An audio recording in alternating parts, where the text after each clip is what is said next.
다 함께 기도하심으로 7월 23일 화요일 매일 예배 시작하겠습니다. 기도합니다. 오늘도 우리를 도우시고 지키시는 하나님, 오늘도 하나님의 품 안에 거할 수 있기를 간절히 원합니다. 오늘도 우리의 호흡이 하나님께로부터 왔고 우리의 건강과 우리의 모든 물질도 하나님께로부터 왔음을 고백합니다. 모든 것이 하나님의 은혜이기에 먼저 하나님께 감사의 영광을 올려드리길 원합니다.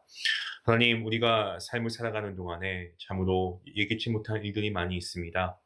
때론 우리가 원하든 원치 않든 어떤 경제적인 불안감이나 또 세상의 어려움을 통하여서 우리도 함께 휩쓸려 갈 때가 있습니다. 하지만 하나님, 우리가 이러한 환경을 바라보지 말게 하시고 이러한 폭풍 가운데에서도 우리가 세밀하신 하나님의 음성을 듣게 하시고 주님의 위로를 경험할 수 있기를 간절히 원합니다. 아버지, 우리가 일상 가운데 하나님의 권능이 임하게 하시고 정말 어느 때보다도 우리가 믿음을 지키기 어려운 위기의 시대 가운데 살아가지만 이러한 시대 가운데서도 우리로 하여금 말씀으로 승리자가 되게 하여 주시옵소서. 우리가 어떠한 계곡을 지나가든지 간에 우리의 영혼 속에는 늘 하나님의 말씀에 정말 맑은 샘물이 솟아나게 하시고 정말 하나님께서 우리를 이끄심을 분명히 믿으며 우리가 하나님을 의지하며 신뢰하는 우리의 믿음이 날마다 견고해질 수 있도록 하나님 함께해 주시옵소서. 아버지, 무엇보다 우리가 하루에도 여러 번 우리가 결정해야 될 것들이 많이 있습니다. 우리가 어떠한 결단을 내리기 전에 먼저 하나님께 기도하게 하시고 하나님의 인도하심을 구할 수 있기를 원합니다. 왜냐하면 모든 것이 하나님의 뜻 가운데 이루어지기를 원하기 때문입니다. 주님, 그러한 믿음을 가지고 살아갈 수 있도록 도와주시옵소서. 아버지, 오늘도 하나님의 말씀 앞에 나아갈 때 하나님께서 말씀을 통하여 우리에게 말씀하시며 우리에게 주시는 그 은혜를 우리가 놓치지 않고 우리가 날마다 장성하여서 우리가 정말 하나님이 보시기에 아름다운 그리스도의 삶을 살아가고 또한 하나님의 향기를 바라며 하나님의 영광을 나타내는 삶을 살아가는데 더 나아가서 우리가 복음을 전하고 다음 세대를 준비하는데 부족함이 없도록 하나님 함께하여 주시옵소서. 감사하며 예수님의 이름으로 기도하옵나이다. 아멘.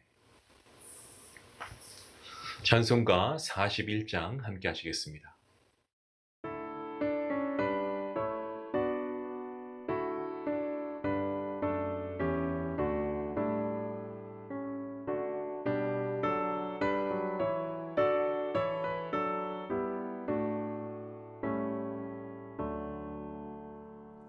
내 영혼아 주 찬양하여라. 온 뜻과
오늘 하나님 말씀은 열왕기하 15장 1절부터 12절까지의 말씀입니다.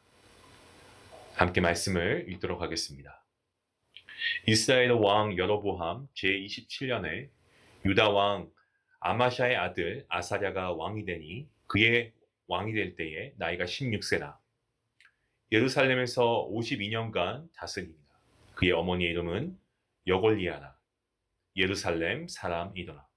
아사랴가 그의 아버지 아마샤의 모든 행위대로 여호와 보시기에 정직히 행하였으나 오직 산당은 제거하지 아니하였으므로 백성이 여전히 그 산당에서 제사를 드리며 분향하였고 여호와께서 왕을 치셨으므로 그가 죽는 날까지 나병 환자가 되어 별궁에 거하고 왕자 요담이 왕궁을 다스리며 그 땅의 백성을 치리하였더라.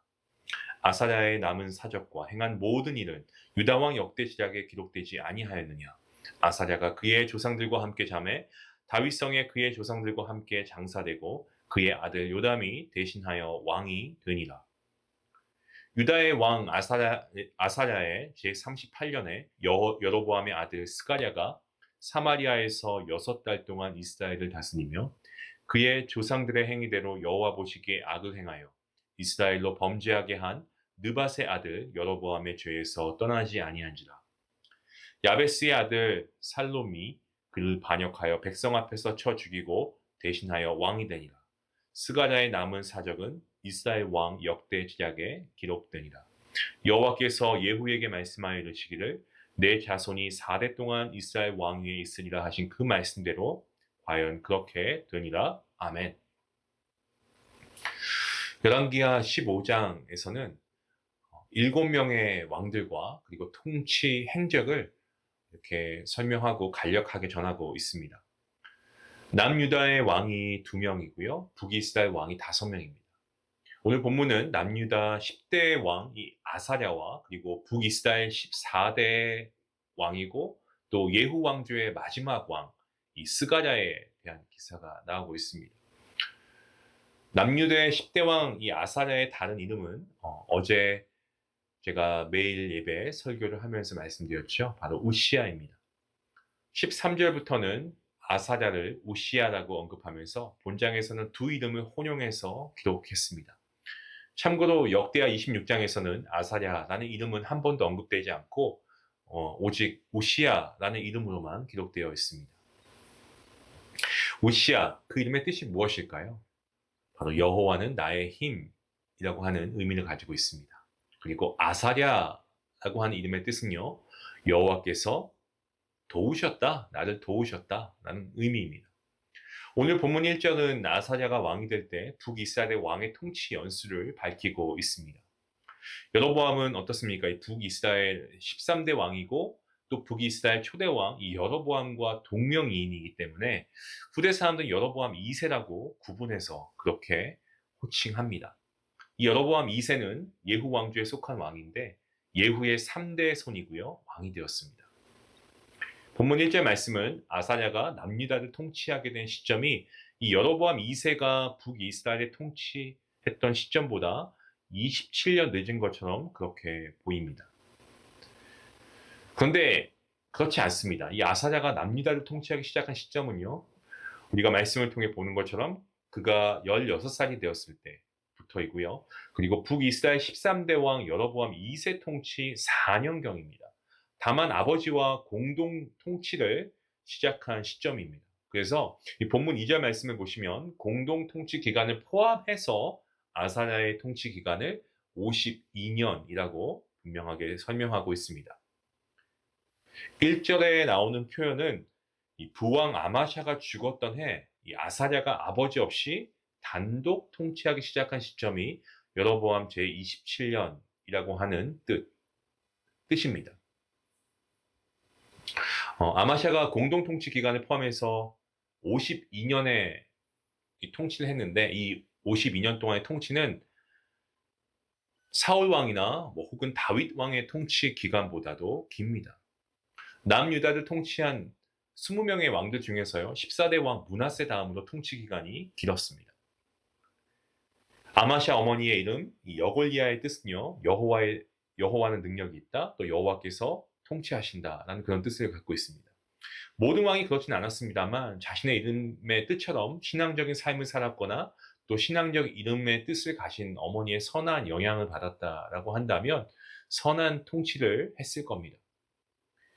아사랴는 다른 왕들에 비해서 비교적 선한 통치를 했다라고 볼 수가 있는데 그 말씀을 우리가 유추할 수 있는 것이 바로 3절 말씀입니다.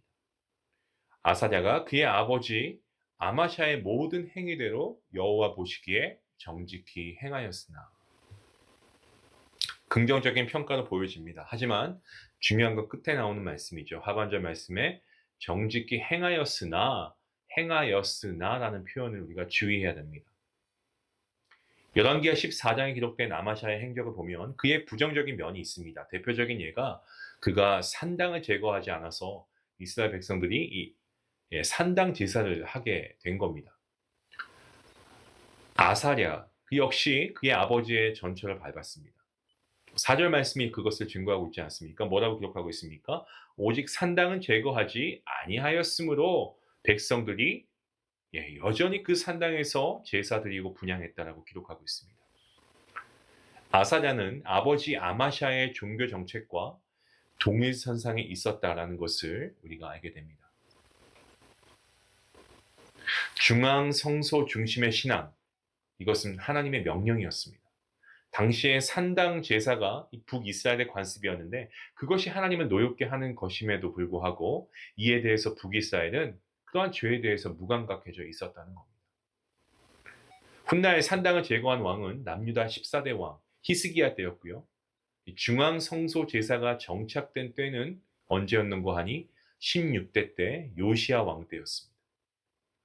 열왕기서 기자의 3절의 평가 여호와 보시기에 정직히 행하였음은 아사랴 통치 전반기 때일 것이고 그의 통치 후반기에는 하나님 보시기에 악을 행했습니다. 그의 악행으로 인해서 하나님의 징계를 받았다는 것을 5절 말씀이 또한 증거하고 있습니다. 하나님께서 아사랴 왕을 치셨습니다. 그래서 그가 죽는 날까지 나병 환자가 되어서 별궁에 거하게 됩니다. 역대하 26장에 보시면 아사랴의 징벌에 대한 조금 더 구체적인 원인을 기록하고 있는데요. 아사랴의 악행은요, 죄는 예전부터 내려온 산당 제사 허용만이 아니었습니다. 그는 교만함이 있었습니다. 그리고 제사를 집례하려고 했던 완악한 그러한 교만함이 있었다는 거죠. 아사랴, 그의 통치 초기에는 아버지와 공동 통치를 했고 말년에는 아들 요담과 공동 통치를 했습니다. 아들과 공동 통치 기간을 약 10년으로 보는데 그 기간은 이 아사랴가 나병 환자로서 별궁에 거했을 때를 포함하고 있습니다. 때문에 그 기간에 남유다의 실제적인 통치는요, 바로 아들 요담이 했을 것으로 보여집니다. 본문 6절 말씀입니다. 아사랴의 남은 사적과 행한 모든 일은 유다와 역대지략에 기록되지 아니하였느냐. 6절 말씀의 표현은 왕들의 별세 후에 통치의 종료를 알리는 그런 어떤 전형적인 문구라고 볼 수가 있습니다. 7절 말씀입니다. 아사랴가 그의 조상들과 함께 잠에 다윗성에 그의 조상들과 함께 장사되고 그의 아들 요담이 대신하여 왕이 되니라. 7절 역시도 왕들의 별세 이후에 기록하는 전형적인 문구라고 볼 수 있는데요.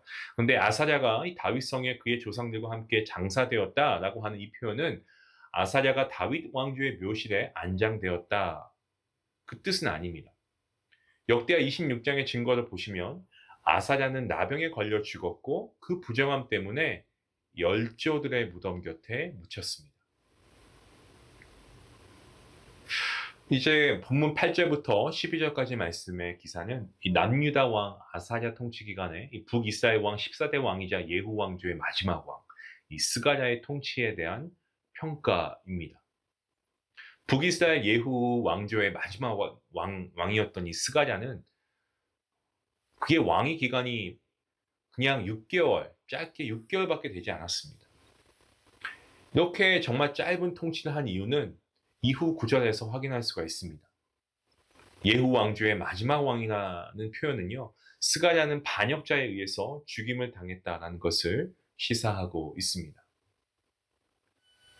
스가랴가 왕으로서 단명한 이유는 본문 9절 말씀에 나와 있죠. 그 말씀처럼 북이스라엘의 다른 왕들처럼 하나님 앞에 악을 행했기 때문에. 그러니까 하나님 보시기에 악을 행했기 때문에 그렇습니다. 여기서 언급된 여로보암은 스가랴의 아버지 여로보암 2세가 아닌 북이스라엘의 초대 왕 여로보암입니다. 그의 대표적인 죄 우리가 기억하고 있지 않습니까? 뭡니까? 송아지 우상 숭배입니다.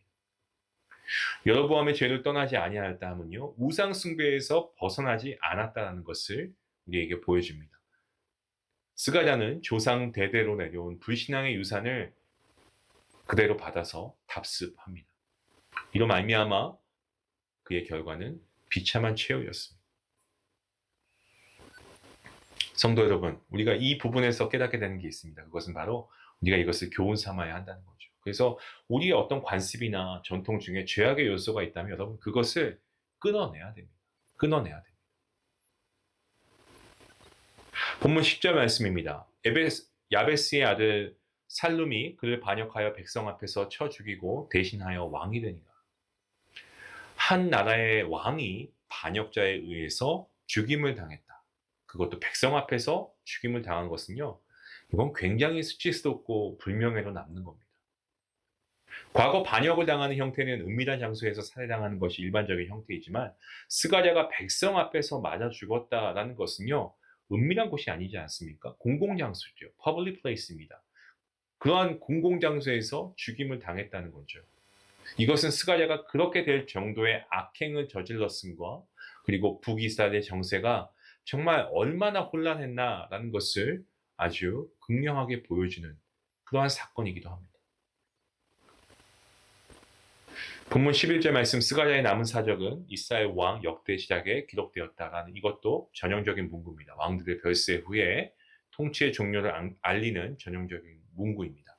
12절 말씀에 여호와께서 예후에게 말씀하여 이르시기를 내 자손이 4대 동안 이스라엘 왕 위에 있으리라 하신 그 말씀대로 과연 그렇게 되니라. 열왕기서를 기록한 열왕기서 기자는 열왕기하 10장 30절에 기록한 하나님 약속의 말씀이 성취되었다라는 것을 본 구절에서 알리고 있습니다. 스가랴는 예후의 4대 손으로서 왕이 된 사람이었습니다. 예후가 왕이 되고 그의 후손이 왕으로서 4대까지 간 것은 하나님의 은혜였습니다. 하나님께서 베푸신 은혜였습니다. 자, 그런데 예후가 아합과 바알에 속한 사람들을 심판한 것이 하나님을 기쁘시게 한 일이었습니다마는 그의 신앙심이 유지가 되지 않았다는 거죠. 그의 마음이 변치 않고 또한 그의 후손에게 오직 하나님 한 분만 섬기게끔 잘 훈육했다면 하나님께서 그의 왕조를 더 오래 지속되도록 분명히 은혜를 베푸셨을 겁니다. 하지만 예후는 전심으로 하나님의 율법을 지키지 않았습니다. 예후뿐만 아니고 북이스라엘 왕 19명 모두 전심으로 하나님의 율법을 지키지 않았습니다. 예후가 통치 초기 우상과 관련된 것을 제거하였기에 왕조가 조금 더 오래 지속되었을 뿐이죠. 북이스라엘 아홉 왕조 중 이 예후 왕조가 가장 오래 통치했습니다. 예후 왕조만 4대 손까지 왕이 되었고 나머지 중 이 7 왕조는 왕조라고 말하기는 좀 어려울 정도로 당대 혹은 1대 손이 왕이 되는 왕조로 그쳤습니다.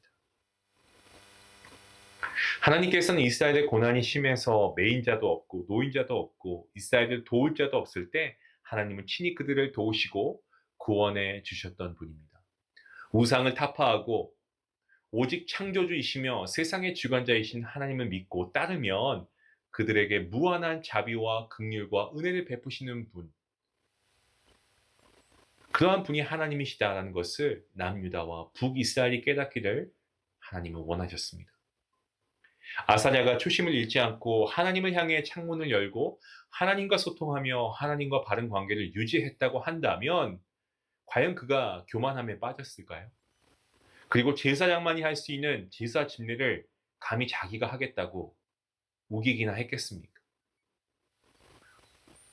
예후가 통치 초기에 우상을 제거한 것만으로 그 자손이 4대까지 가도록 은혜를 베푸신 분이 하나님을 향해 창문을 열고 하나님께 시선을 고정하고 하나님께 목적 삼고 그렇게 살아간다면 우리와 우리 후손 1000대까지 은혜를 베푸시지 않겠습니까?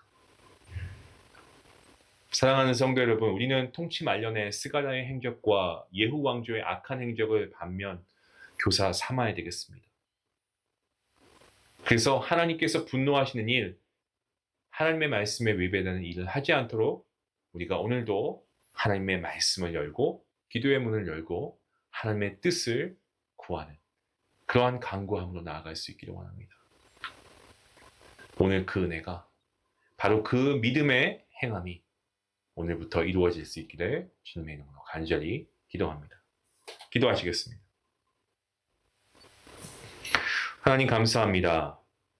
예후가 우상을 타파한 일로 그의 후손이 4대까지 왕위에 즉위할 수 있었고 또 아사랴가 하나님 보시기에 정직한 일로 그에게 52년이라고 하는 긴 시간 동안 왕위에 있게 해주신 하나님의 은혜를 보게 됩니다.